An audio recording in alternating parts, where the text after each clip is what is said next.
नाशिकच्या तपोवनामधील वृक्षतोडी विरोधात ठाकरेंची सेना चांगलीच आक्रमक. ठाकरेंच्या सेनेकडून तपोवनमध्ये घोषणाबाजी. तपोवनमधील वृक्षतोडीच्या विरोधात हिंदुत्ववादी संघटना चांगल्याच आक्रमक. अखिल भारतीय हिंदू महासभेकडून तपोवनमध्ये आंदोलन.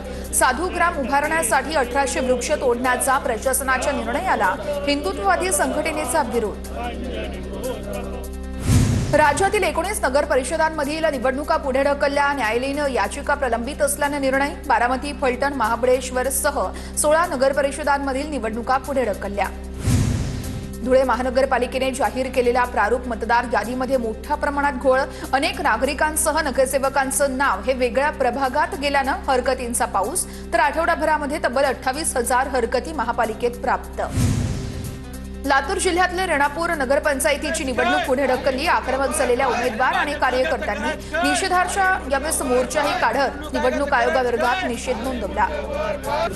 नंदुरबार जिल्ह्यातील 4 नगरपरिषदात पालिकेमध्ये टपाली मतदार. जिल्हाभरातील एकूण 733 टपाली मतदार आपला मतदानाचा हक्क बजावत आहेत. बदलापुरात निवडणूक निर्णय अधिकाऱ्यांच्या पत्रकार परिषदेत मोठा गोंधळ. निवडणूक निर्णय अधिकारी आणि उमेदवारांमध्ये शाब्दिक बाचाबाची. निवडणुका पुढे ढकलल्यानं उमेदवारांमध्ये प्रचंड संभ्रमावस्था. कोपरगाव नगर परिषदेची निवडणूक तात्पुरती स्थगित. अजित पवारांच्या राष्ट्रवादीकडून भाजपचा निषेध व्यक्त. भाजपचे नगराध्यक्ष पदाचे उमेदवार पराग संधान यांनी याचिका दाखल केल्यानं निवडणूक पुढे ढकलल्याचा आरोप. अमरावतीच्या रेवसा नगरपंचायतीमध्ये ग्रामपंचायत सदस्य आणि ग्रामसेवकामध्ये वाद. ग्रामपंचायत सदस्याकडून ग्रामसेवकाची गाडी अडवण्याचा प्रयत्न. गाडी अडवणाऱ्या 2 सदस्यांना ग्रामसेवकाच्या गाडीनं ढकलत पुढे नेलं. घटना सीसीटीव्ही कॅमेऱ्यात कैद. सुदैवानं कुठलीही दुर्घटना नाही. अंबरनाथ नगरपालिकेची संपूर्ण निवडणूक स्थगित. तर कुळगाव बदलापूर नगरपालिका क्षेत्रामध्ये 6 प्रभागांमध्ये निवडणूक पुढे ढकलण्यात आली. निवडणूक पुढे ढकलल्यामुळे सर्वपक्षीय उमेदवारांसह स्थानिक प्रशासनालाही मोठा धक्का. नांदेडमधील मुखेड आणि धर्माबाद नगरपालिकेची निवडणूक पुढे ढकलली. भोकर, कुंडलवाडी आणि लोहा नगरपालिकेतील प्रत्येकी एका जागेवरची निवडणूक पुढे ढकलण्यात आली. अहिल्यानगरमध्ये 12 पैकी 4 नगरपरिषद निवडणुका पुढे ढकलल्या. उमेदवारांबद्दल कोर्टात यावेळेस अपील असल्यानं नगरपरिषद निवडणूक पुढे ढकलल्याचं कळतंय. कोपरगाव, देवळाली, प्रवरा तसेच निवासा आणि पाथर्डीतील निवडणुका पुढे ढकलल्या. नगरसेवक पदाच्या 7 उमेदवारांबाबत कोर्टात अपील असल्यानं निर्णय. सातारा जिल्ह्यातील 9 नगरपालिकांपैकी 2 नगरपरिषदेचा निवडणूक कार्यक्रम लांबणीवर. फलटण आणि महाबळेश्वर नगरपरिषद निवडणूक रद्द. नियमांचं पालन न केल्यानं न्यायालयानं दोन्ही नगरपरिषदेचा कार्यक्रम पुन्हा घेण्याचे निर्देश दिलेत. जळगावच्या मुक्ताईनगरमधील प्रचार सभेत केंद्रीय राज्यमंत्री रक्षा खडसे भाऊक. राजकारणाशी काही देणं घेणं नसताना परिस्थितीमुळे मला राजकारणात यावं लागल्याचं रक्षा खडसेंचं वक्तव्य. तर पती निखिल खडसेंच्या आठवणीत रक्षा खडसे भावूक. राज्यात सर्वाधिक नगरसेवक भाजपचे होतील. तर धुळ्यातील 4ही नगर परिषदेवरती आमची सत्ता येईल. जयकुमार रावल यांचा दावा. अमरावतीतील प्रचार सभेत पत्रकारांना बसू न दिल्यानं अनिल बोंडे आक्रमक. पोलिसांनी सुपारी घेतली आहे का? अनिल बोंडेंचा सवाल. परळीतील हलगे कुटुंबाचा राष्ट्रवादी शरदचंद्र पवार पक्षात प्रवेश. परळीतील काँग्रेसच्या नरेश हलगे यांचा शरद पवारांच्या पक्षात प्रवेश. खासदार बजरंग सोनवणे यांच्या उपस्थितीमध्ये पक्षप्रवेश संपन्न. पुण्याच्या भोरमधील भाजपच्या पदाधिकाऱ्यांचा अजित पवारांच्या राष्ट्रवादीमध्ये प्रवेश. अजित पवारांच्या उपस्थितीमध्ये भाजप पदाधिकाऱ्यांचा राष्ट्रवादीत प्रवेश. भाजपच्या अनेक महत्त्वाचे पदाधिकारी दादांच्या राष्ट्रवादीत. सातारा जिल्ह्यातला पाटणकर गटातील 100 कार्यकर्ते शिंदेच्या शिवसेनेमध्ये. मंत्री शंभूराज देसाई यांच्यासोबत काम करण्याचा निर्णय. गोंदियातील तेरोडा नगर परिषदेमध्ये प्रचार रणधुमाळीशी गेला. आमदार विजय रहांगडले यांची रॅली. तर घर घर संपर्क मोहिमेमध्ये आमदारांचा सहभाग. प्रभागामध्ये फिरून मतदारांसोबत संवाद साधला जाणार. सोलापूरच्या करमाळ्यामध्ये निवडणुकीच्या पार्श्वभूमीवरती अधिकारी अंजना कृष्णा यांच्याकडून बूथची पाहणी. सुरक्षेच्या पार्श्वभूमीवरती सर्व मतदान केंद्रांवरील बूथची पाहणी. रत्नागिरीत उद्यापासून 3 दिवस नगरपरिषद आणि नगरपंचायत निवडणुकीच्या पार्श्वभूमीवरती दारूची दुकानं बंद राहणार. 1 डिसेंबर ते 3 डिसेंबरपर्यंत दारूची दुकानं बंद ठेवण्याचे आदेश. अहिल्यानगर जिल्ह्यामध्ये निवडणुकीच्या पार्श्वभूमीवरती दारूला बंदी. निवडणूक शांततापूर्ण होण्यासाठी प्रशासनाकडून खबरदारी. आदेशाचं उल्लंघन करणाऱ्यांवर कठोर कारवाई करणार असल्याचीही माहिती समोर. निवडणुकीच्या पार्श्वभूमीवरती लोणावळा ग्रामीण पोलीस सज्ज. जुन्या पुणे मुंबई या महामार्गावरती पोलिसांकडून वाहनांची कसून चौकशी. निवडणुकांच्या पार्श्वभूमीवरती पुण्यातील भोरमध्ये पोलिसांचा रूट मार्च. कायदा सुव्यवस्था टिकून राहावी यासाठी मुख्य बाजारपेठ आणि संवेदनशील भागातून पोलिसांचा रूट मार्च. भोरमधील छत्रपती शिवाजी विद्यालयातील विद्यार्थ्यांकडून अनोख्या पद्धतीने मतदार जनजागृती. यावेळेस महाराष्ट्राच्या नकाशाची हुबेहूब प्रतिकृती साकारून घोषणा देत विद्यार्थ्यांनी मतदान करण्याचा संदेश दिला. सोलापुरातील करमाळा नगरपालिका निवडणूक रंगतदार होण्याची शक्यता. करमाळा शहर विकास आघाडीची शक्ती प्रदर्शन करत रॅलीमध्ये महिलांचा मोठ्या प्रमाणात सहभाग. नगरपालिका निवडणुकीच्या प्रचारासाठी उरले फक्त 2 दिवस. परभणीमध्ये सर्व राजकीय पक्षांकडून जोरदार प्रचार. पाथरीमध्ये मेघना बोर्डीकर यांचा घरोघरी जात प्रचार, तर काँग्रेसकडून राज्यसभा खासदार इम्रान प्रतापगड यांची सभा. विटेकर, रत्नाकर गुट्टे यांच्याकडून देखील भेटीगाठींवर भर.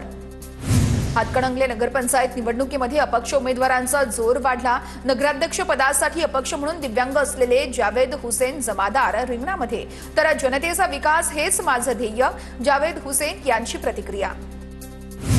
कराड नगरपालिकेचे लोकशाही आघाडीचे उमेदवार पोपटराव साळुंखेंच्या प्रचारार्थ निलेश लंकेंची पदयात्रा.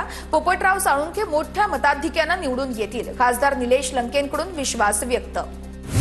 साताऱ्याच्या कराडमधील काँग्रेसच्या नगराध्यक्ष पदाच्या उमेदवारीसाठी पृथ्वीराज चव्हाण यांच्याकडून प्रचार, तर आता कराडमधील जनता काँग्रेससोबत असल्याचा पृथ्वीराज चव्हाण यांचा दावा. राज्यातील शिक्षकांचे 5 डिसेंबरला शाळा बंद आंदोलन होणार. शिक्षण धोरणातील बदलांमुळे 20 ते 25 हजार शिक्षक अतिरिक्त ठरण्याचा धोका, तर अंदाजे 18,000 गावतंडा शाळा आणि 25 ते 30 रात्र शाळा बंद पडण्याची शक्यता. त्यामुळे या धोरणाविरोधात शिक्षकांचं आंदोलन. नाशिकच्या डोंगराळेमधील चिमुकलीवरील अत्याचार आणि हत्या प्रकरणी चिमुकलीचे कुटुंबीय आणि गावकऱ्यांचा उपोषणाचा आजचा दुसरा दिवस. पीडित मुलीच्या नावाने बाल संरक्षणासाठी शक्ती कायदा तयार करण्याची मागणी. नांदेड शहरातील कौठा भागातील महापालिकेच्या वैद्यकीय अधिकाऱ्याला रुग्णालयामध्ये मारहाण. अधिकारी रुग्णालयातील महिला कर्मचाऱ्याला त्रास देत असल्याचा आरोप, तर महिला कर्मचाऱ्याच्या नातेवाईकांकडून रुग्णालयामध्ये घुसून मारहाण. शेतकऱ्यांनी केवायसी अपडेट न केल्यानं 7,500 शेतकऱ्यांना फटका. गारपीट आणि अतिवृष्टी मदत निधीपासून शेतकरी वंचित राहिले. गारपीट आणि अतिवृष्टीमुळे 52,000 शेतकऱ्यांचे 22,000 हेक्टरचं नुकसान. रब्बी हंगामातील पीक विम्याकडे शेतकऱ्यांची पाठ. आतापर्यंत 3,26,168 शेतकऱ्यांचे अर्ज. गेल्या वर्षी सुमारे 55 लाख शेतकऱ्यांनी हा पीक विमा उतरवला होता. शेतकऱ्यांनी मुदत संपण्यापूर्वीच पीक विमा उतरवा आवाहन. पुण्याच्या नवले पुलावर होणाऱ्या अपघाताविरोधात पुणेकर चांगलेच आक्रमक. वारंवार होणाऱ्या अपघाताविरोधात नागरिकांचा मूक मोर्चा. लवकरात लवकर उपाययोजना करण्याची नागरिकांची मागणी. गेल्या महिनाभरापासून ऊस उत्पादक शेतकऱ्यांचे दरवाढीसाठी आंदोलन. पहिली उचल 3,000 रुपये आणि अंतिमतः 4,000 रुपये प्रतिटन दर देण्याची मागणी. आंदोलनामुळे मोठ्या गुळाच्या युनिटसह छोटे मोठे अनेक गुळाचे युनिटही बंद झाल्याची माहिती. गोंदियाच्या देवरीमध्ये नवीन सुरू होणाऱ्या बार विरोधात महिला एकवटल्या. बार विरोधात महिलांचं रस्त्यावरती आंदोलन, तर मुख्य बाजारपेठेमध्ये बार सुरू झाल्यास काही अनुचित घडण्याची शक्यता असल्यानं महिलांची प्रतिक्रिया. पुण्यामध्ये ठिकठिकाणी बिबट्याचा वावर. बिबटप्रवण क्षेत्रातील शाळा या लवकर भरवण्याच्या जिल्हा परिषदेच्या मुख्य कार्यकारी अधिकाऱ्यांच्या सूचना.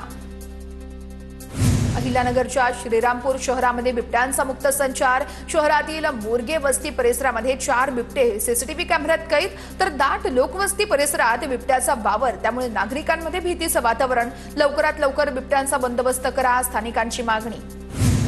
गोंदियाच्या तिरोड्यामधील निमगावमध्ये बिबट्याच्या हल्ल्यामध्ये 9 वर्षीय चिमुकलीचा मृत्यू. बिबट्याच्या वाढत्या वावरामुळे ग्रामस्थांमध्ये भीतीचं वातावरण. मुक्ताईनगरमधील कुऱ्हा रस्त्यावरती पट्टेदार वाघाचा संचार. महसूल कर्मचारी कारवाईला जात असताना वाघाचं दर्शन.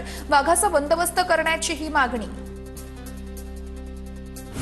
नागपूरमध्ये 2 दिवसात 7 अंशांनी पारा घसरला. नागपूरचा पारा 11 अंशांवर, तर भंडाऱ्याचा पारा 10 अंशांवर पोहोचला. विदर्भात अपेक्षेप्रमाणे थंडीची जोर वाढू लागल्याची माहिती.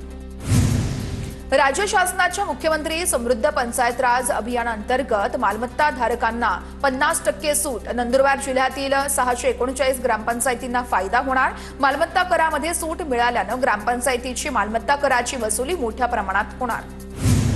नांदेडमध्ये सततच्या त्रासाला कंटाळून गर्भवती विवाहितेची आत्महत्या. नांदेड शहरातील विठ्ठल नगरमधील घटना. स्कूल व्हॅनसाठी 5 लाख रुपये माहेरवरून आण असा सातत्यानं त्रास दिला जात होता. पतीसह 3 नंदांवरती देखील विमानतळ पोलिसात गुन्हा दाखल. जळगावच्या सराफा बाजारामध्ये चोरी करणाऱ्या महिलेला अटक. 6 लाख रुपये किमतीच्या 6 अंगठ्या जप्त. महिला उत्तर प्रदेशच्या बरेलीतील रहिवासी. शनीपेठ पोलिसांची कारवाई.